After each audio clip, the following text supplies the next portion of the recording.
Welcome to our channel. Imagine a time when the fate of a continent hung in the balance, when empires clashed and the original inhabitants of the land held the key to victory. This isn't the plot of a Hollywood blockbuster. This is the story of the French and Indian War, a conflict that would shape the destiny of North America and set the stage for the birth of a nation. Today, we're diving into one of the most fascinating chapters of American history, when colonial powers turned to Native Americans for help in their struggle for dominance. It's the mid-18th century, and North America is a patchwork of competing interests. To the east, we have the British colonies, a string of settlements hugging the Atlantic coast. To the north and west, French Canada, known as New France, stretches from the St. Lawrence River to the Great Lakes and beyond. But the real power brokers? The Native American nations who've called this land home for thousands of years. At the heart of this brewing conflict lies the Ohio River Valley, a vast fertile region rich in furs and potential. The British colonists are eyeing it hungrily, dreaming of westward expansion. The French see it as the key to connecting their northern and southern territories. And the Native Americans? They're determined to protect their ancestral lands from both sides. But here's the twist. Both the British and French know they can't win this fight alone. They need allies who know the land, who can navigate the dense forests and treacherous rivers. They need the Native Americans. And so begins a high-stakes game of diplomacy and alliance building that will change the face of North America forever. As the 1750s dawn, British colonists begin pushing westward, crossing the Appalachian Mountains into the Ohio River Valley. The French, alarmed by this encroachment, start building a series of forts to secure their claim to the region. In 1754, the French establish Fort Duquesne at the forks of the Ohio River, a strategic location that's too close for comfort for the British. The governor of Virginia decides to send a young, ambitious militia officer to deliver a message to the French: leave or face the consequences. That officer's name? George Washington. Yes, that George Washington.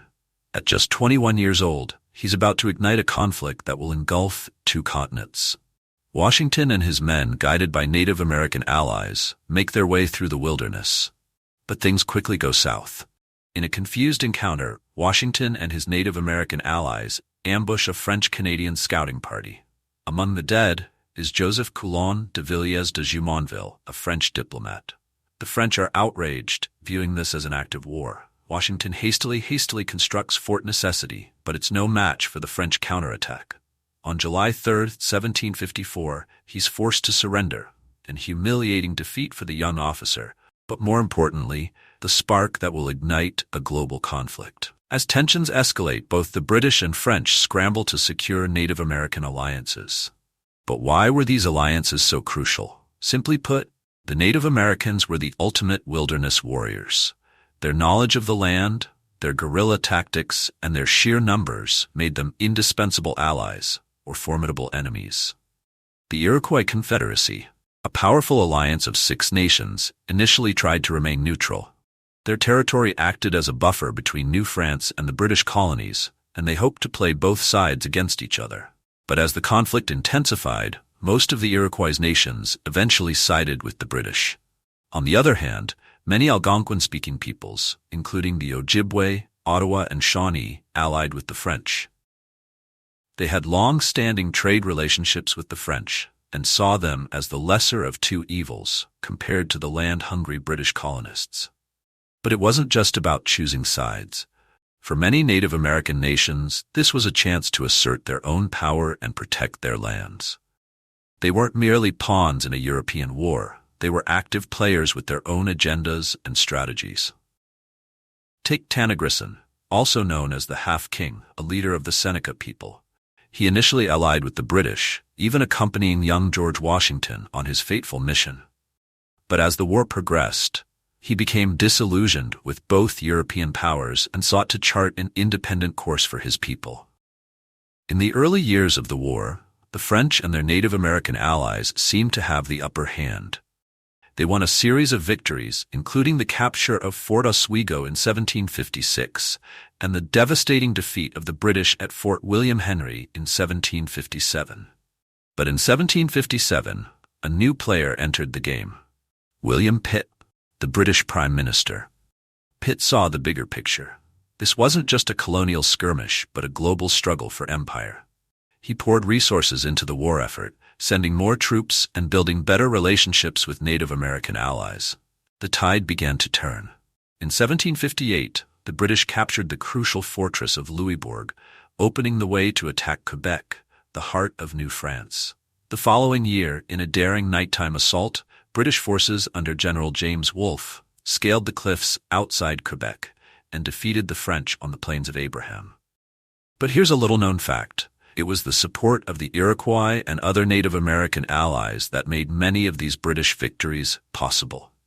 They provided crucial intelligence, guided troops through difficult terrain, and fought fiercely alongside the British forces. With Quebec fallen, the writing was on the wall for New France.